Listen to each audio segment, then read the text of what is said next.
back to another series of Land Rover restorations.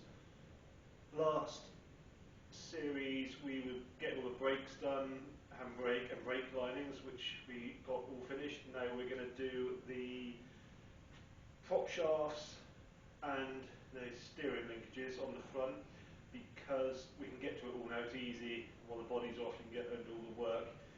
Might bleed the brakes just to check that everything's good. And then fuel tank on and bulkhead on. So we'll look at the prop shafts first. I've checked the front prop shaft out and the rear prop shaft. Front prop shaft's all good.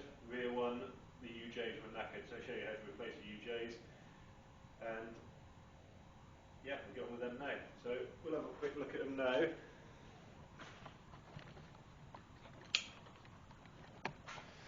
Okay, so here is the front prop shaft, really little short front prop shaft, all cleaned up, all good. There's a UJ, no movement at all in it, all good. They just basically work in various different angles. There's that end, and then this end, so this is all good. But, put that down.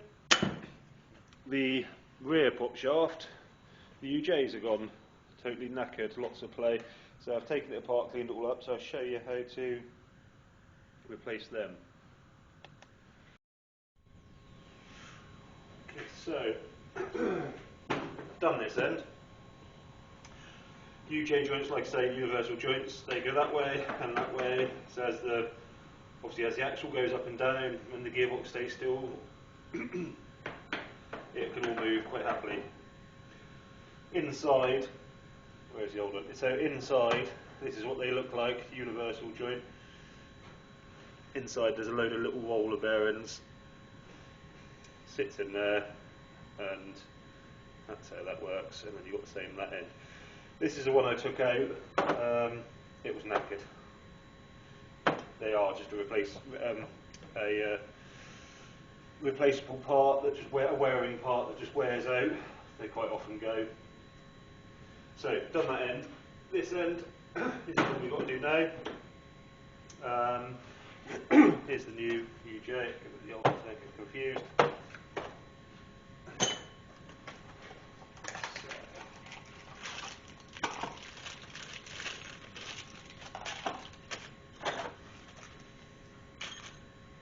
It's a bit annoying really. The old ones, where's the old one? The old ones had grease nipples on them, yeah, it's snapped off there. This one here, this is a replacement one. Yeah, this has got a grease nipple on it, as you can see. That's an old replacement part that I had in the shed, left over from an old project I'd done before, but this new one that I've literally just bought has no grease nipples on it, so it's not a serviceable part. Obviously once it's worn out, throw it away, put another one on. So basically, put that into there, so these just push in and then the circlips hold either end. And what you've got to be really careful of when you do this is that all these roller bearings in there don't fall out, because otherwise this is just ruined then. Well, it's not, because you can pick them up off the floor and put them back in again, which you've had to do in the past. So, you need a vise.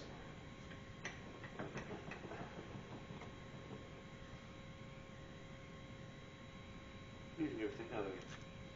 So this is maybe not the way that everybody does it, but this is the way that I do it.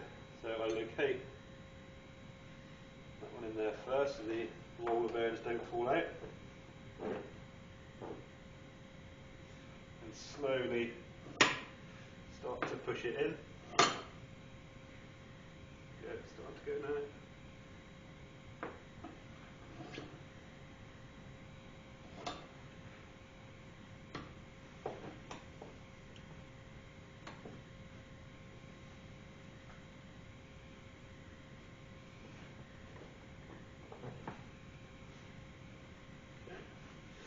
So that one's pushed in so far. Turn around again, get this side. Gently locate that again. Just start to push that one in.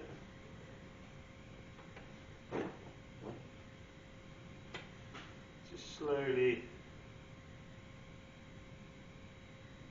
move that into there so the roller bearings don't fall out. Oop. Yes. Right, roller bearings all held in place now. All it's a case of doing is just pushing that end in. So all I've done, just push that in. So these are held in by circlips, so I've got to push these in a bit deeper now.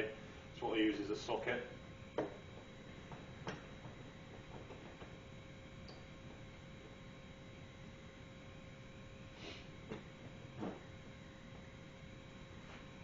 Just push it in far enough. I'll push it a bit too far actually. And then put the socket on this side. And push it back the other way. So push it on a bit too far. So you see that's too far in now. We get the circlip. And the circlip pliers. And then just drop that in the little recess.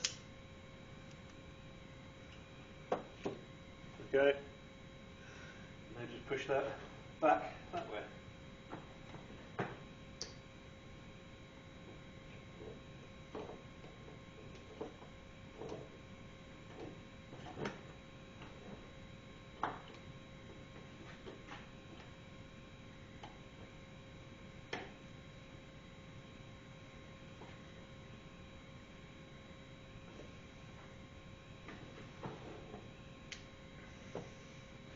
Just enough to get the circlip on that side.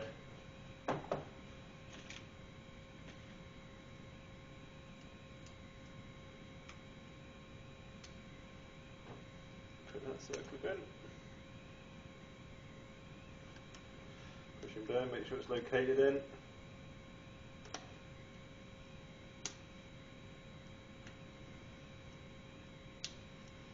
And there we go. So circlip's located in there.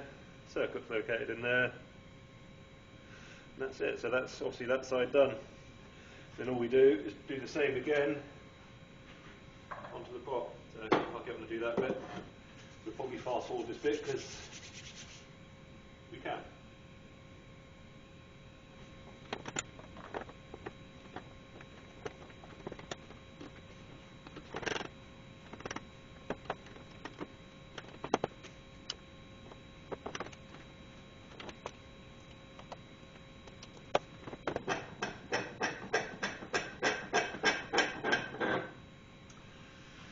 Okay, all done.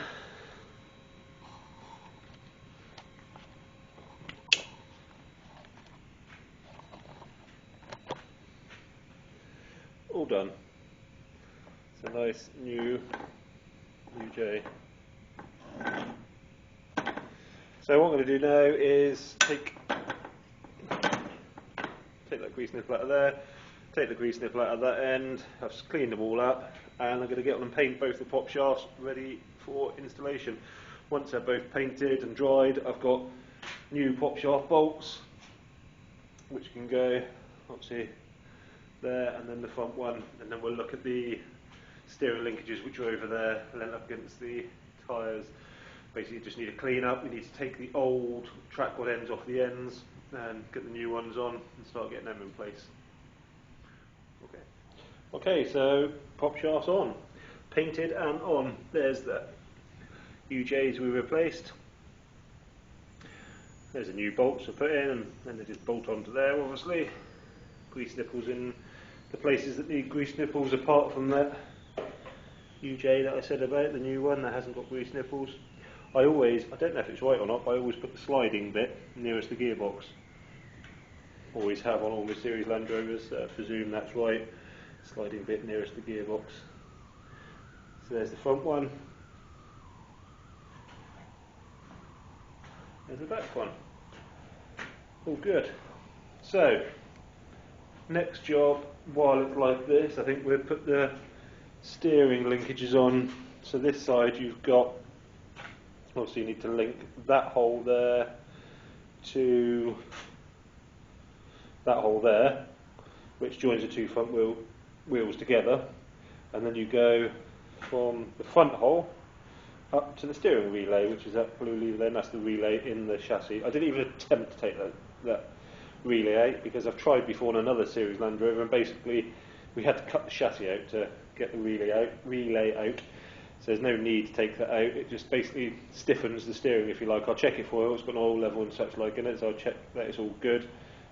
But then, yeah, so you have a track rod end, ball joint there, a ball joint there, a ball joint there, and a ball joint there. So they're over here on the bench, ready to go.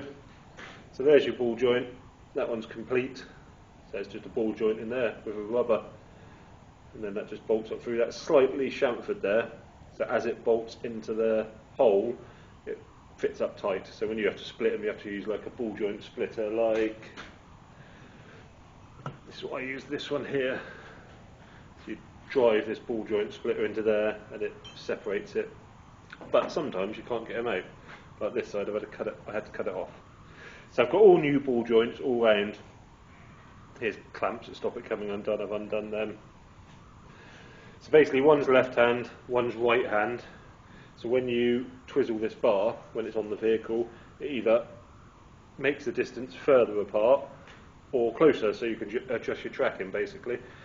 So that's a shorter bar, and that's like the tie bar that goes between the two wheels. Again, exactly the same.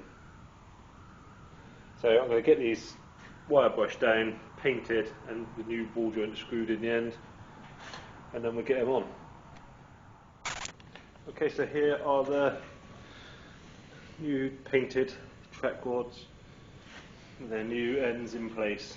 So like I said before, that one there goes from wheel to wheel basically to that side. And then this one goes from that wheel to the steering relay, and the steering relay is inside the chassis up here, and then this comes off this side under there, if I remember rightly, and connects to the steering wheel. So that's all the steering done now, well, the lower part of it. So we've got axles on, prop shafts on, steering on. It's all looking pretty good. We can start to, I want to put the fuel tank on and get that sorted. Then the bulkhead can go on, get that in place. I've just ordered the wiring loom from Auto Spark, so it's a new grommets because I've got to get the wiring loom down inside the chassis all the way to the back. Yeah, so here's the fuel tank. Literally just brought it in from storage to start having a look at it. You probably can't see inside, but it's a little bit minging inside, so I'm going to give the inside a good clean out. And then I've got this stuff called slosh, never used it before, but it's like a resin for the inside of the tank. Once it's clean, you pour it in the tank, shake it all around, and it glues to the edges of the tank to sort of seal the tank up.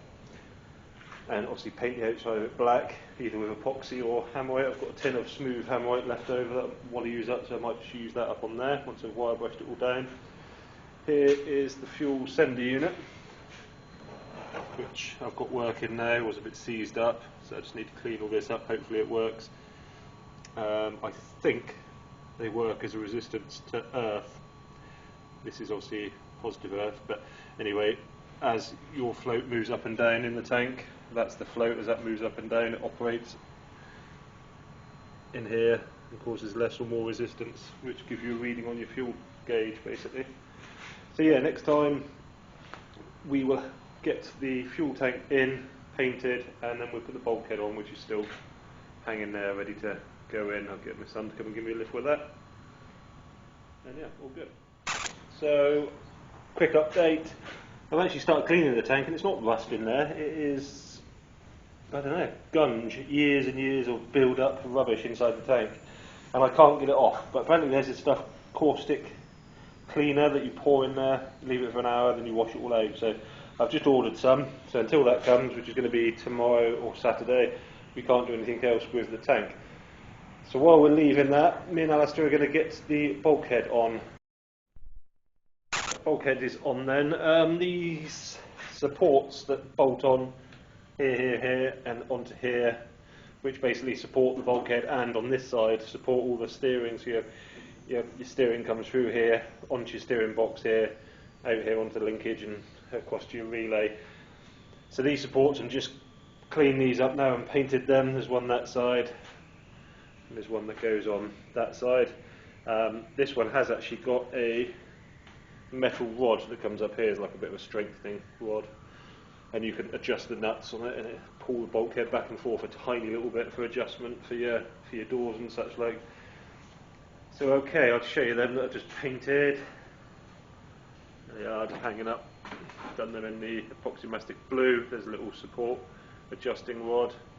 I think they were blue, I couldn't really tell, they're so rusty, there's not really any traces of any paint left on there, but seeing as they bolt onto the chassis, I can't see them being the blue-grey.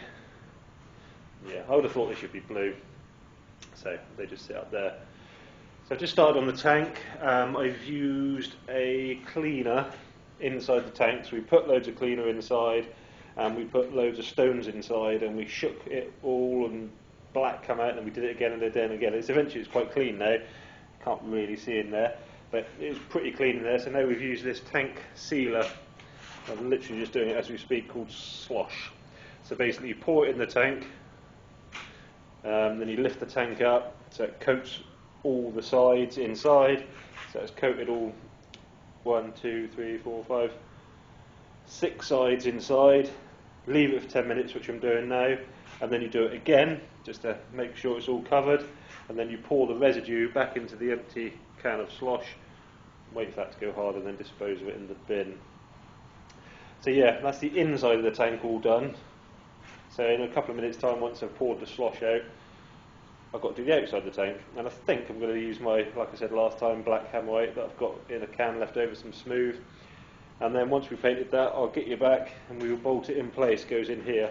But prior to bolting it in place, I have some, I don't know if you can see it right over there, you probably can't, Corallan, basically rust proof, like clear wax oil, and it's basically, you spray it over the area and it leaves a sort of residue that stops rust forming and helps to protect it all. And I'm also going to spray it in all the cavities as well as I put things back together, so it just gives it that bit of extra protection from the rust.